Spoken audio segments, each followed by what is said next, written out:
vamos agora trabalhar com um novo capítulo, a teoria dos conjuntos. Vamos trabalhar com conjuntos. Em princípio, vamos começar com o que seria a noção de conjunto. Quando a gente fala de noção, a gente começa a pensar em como é que a gente consegue estruturar alguma definição, mas não definição em si, por isso o termo noção, que seria conjunto. Em síntese, um conjunto é um agrupamento de elementos que possuem uma característica comum. Eu vou dar o seguinte exemplo. Se eu colocasse para vocês o conjunto A é formado pelas letras A, E, I, O, U, você vai enxergar que aqui nós temos o conjunto de elementos. Os elementos são as letras que apareceram aqui dentro, que representam uma característica comum. Qual é? As vogais, correto? Então você diz que o conjunto A é formado pelas vogais A, E, I, O, U, correto? Muito bem. Qual é a característica comum de todas essas letras? Elas são vogais. Então, o conjunto, normalmente, ele é representado por uma letra maiúscula, sempre. E quando os elementos são letras, sempre com letras minúsculas. Só que os elementos não necessariamente têm que ser letras, pode ser números também. Ou pode ser um conjunto de elementos formado por os alunos que estão fazendo o curso de matemática, vamos supor. Então, qual é a característica comum a todos os alunos? É que todos eles estão cursando a disciplina de matemática básica, por exemplo. Correto? Normalmente, o conjunto ele é representado graficamente por uma figura geométrica fechada. Normalmente utiliza-se o que? A circunferência, mas pode ser qualquer figura fechada, desde que seja uma figura fechada. Vamos perceber o seguinte, o A, ele sempre será representado na parte externa, correto? E aí você, dentro desse conjunto, dentro dessa figura fechada, elencará os elementos correspondentes. Neste caso, a letra A, ponto, E, ponto, I, ponto, O, ponto, U, ponto. Veja que estou colocando ponto. Ponto é uma coisa que especificamente indicará para nós que se está referenciando a um elemento. Aqui nas letras não há nem tanta exigência enquanto a relação ao ponto, mas se eu colocasse aqui o conjunto B formado pelos elementos 2, 4, 6, 8 e 10. Então aqui eu vou ter o conjunto B formado pelos elementos 2, ponto, 4, ponto, 6, 8 e 10. Aí você vai ter que colocar o ponto. Por que, professor? Bom, é porque a gente vai verificar que, de fato, quando trabalharmos a quantidade de elementos, nós não vamos poder colocar o ponto, porque o ponto é uma nomenclatura utilizada para especificar que aquilo é um elemento só. Agora que a gente falou da noção de conjuntos, vamos ver a relação entre elemento e conjunto. Quando a gente relaciona elemento e conjunto, a gente fala do pertence ou não pertence. Logo, A pertence ao conjunto A? Sim, professor, porque o A está dentro, é um elemento que está contido aqui, não é? É um elemento do conjunto A.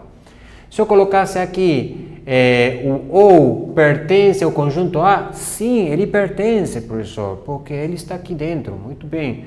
E se eu colocasse o 2 pertence ao conjunto A, você vai dizer, não, professor, o 2 não está aqui no A, o 2 está no B. Então, o 2 não pertence, coloca-se o traço.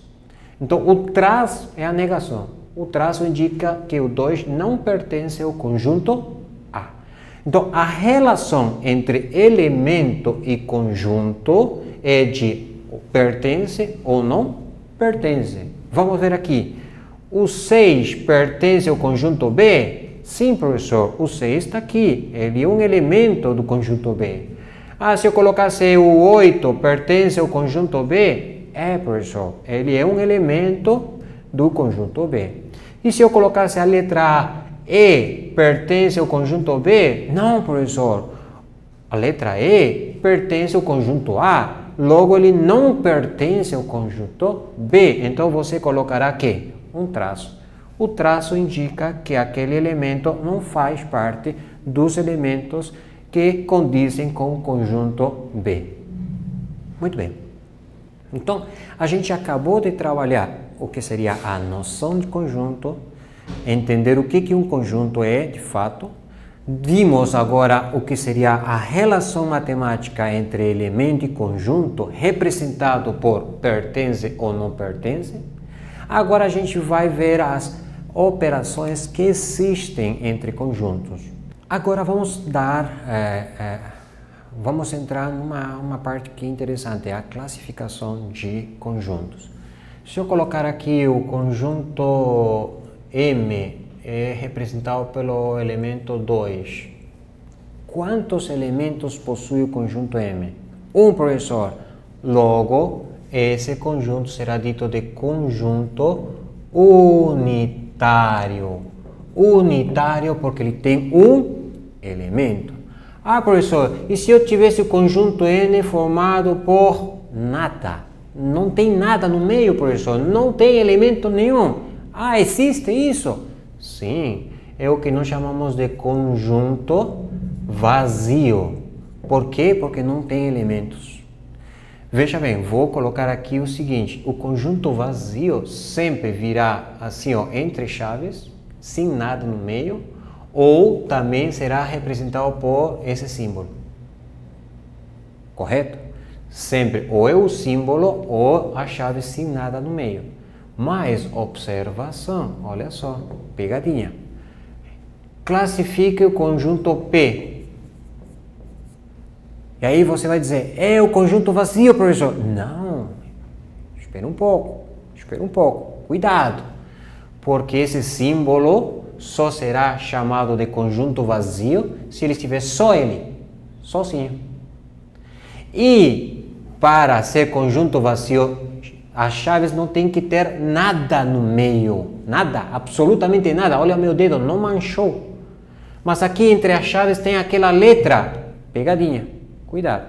Esse aqui é uma letra que só me está indicando que o conjunto P possui um elemento. Então esse aqui não é o conjunto vazio, é o conjunto unitário, porque ele tem um elemento.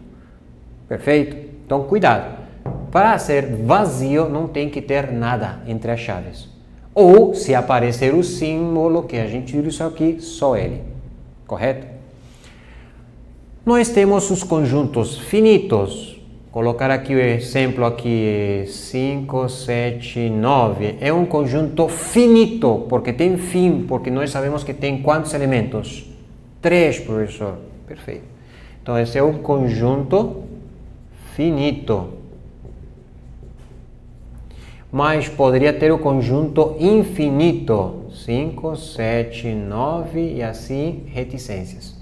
Se eu não dizer quando ele vai parar, então ele vai até o infinito. E se vai até o infinito, ele possui infinitos elementos. Logo é um conjunto infinito.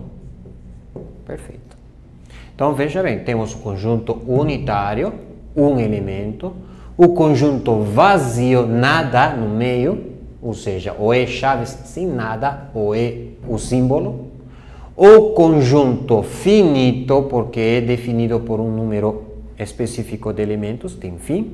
Ou o conjunto infinito, porque eu não paro, ele vai sempre até o infinito. Se tivermos a situação de comparar dois conjuntos, olha só, eu vou comparar agora conjunto com conjunto. Como é que a gente vai fazer então para fazer o comparativo conjunto-conjunto? Eu vou agora trabalhar o exemplo. A é formado pelos elementos 2, 4, 6 e 8. E o B é formado pelos elementos 1, 3, 5 e 7. Tudo bem? Primeira coisa, existe algum elemento comum a ambos os dois? Não, professor. Então você pode concordar comigo que eles são conjuntos que vão ser representados separadamente. É isso mesmo. Então você vai colocar o 2 aqui, o 4, o 6 e o 8. E aqui teremos o conjunto, o número 1, o 3, o 5 e o 7. Quando dois conjuntos não possuem elementos comuns, nós chamamos de conjuntos disjuntos. Não se juntam, disjuntos. Perfeito. Porque não possuem elementos comuns. Se, ao invés de ter essa situação, colocasse agora o seguinte exemplo, veja bem, o conjunto A é formado pelos elementos 2, 4, 6, 8, 10, e o conjunto B é formado pelos elementos 4, 6 e 8. Olha só. Agora você vai enxergar que 4 pertence a A ou não é? É, professor. O 6 e o 8 também pertencem a A? É, professor. Logo, se você enxergar que todos os elementos de um conjunto menor estão todos eles repetidos num conjunto maior, então nós teremos um conjunto contido no outro. Como é que a gente representa isso? Bom, você vai fazer aqui, ó. Eu vou representar o conjunto B. Ali colocaria os elementos 4, 6 e 8. Para fazer uma figura diferente, eu vou fazer um quadrilátero aqui. Coloco o conjunto A fora e completo os espaços que ficaram aqui com os números que só fazem parte do conjunto A. Ou seja, aqueles que já estão aqui não vou repetir. Ficam aqui, já estão de fato fazendo parte de B e fazem parte de quê? Do A. Então aqui fora ficou quanto? O 2 e o 10, ou não é? É isso mesmo, professor. Então veja bem. A, quais são os elementos de A? 2, 4, 6, 8 e 10. B, quais são os elementos de B? 4, 6 e 8. Está ali. O que de fato nós estamos enxergando é que um conjunto está contido num outro conjunto. Ou seja, este conjunto é um subconjunto de um conjunto maior. Logo, poderemos ver que existe uma relação também entre conjunto e conjunto. Vimos antes a relação elemento-conjunto. Pertence ou não pertence?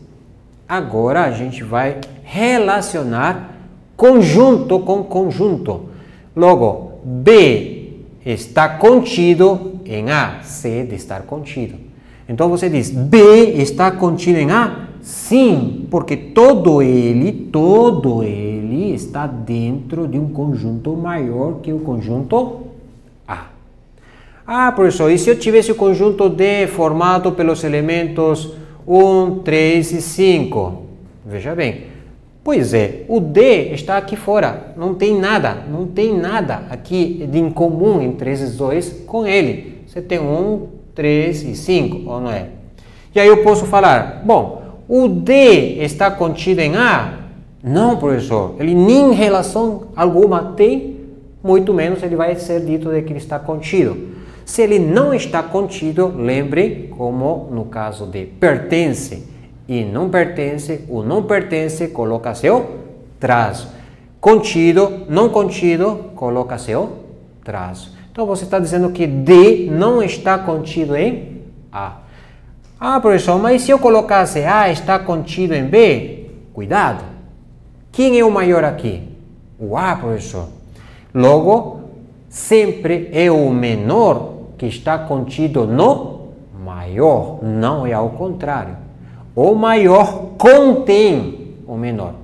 Diferente, o maior contém o menor, mas é o menor que sempre estará contido no maior. Portanto, A está contido em B? Não, professor, não está contido, porque o A é maior que B.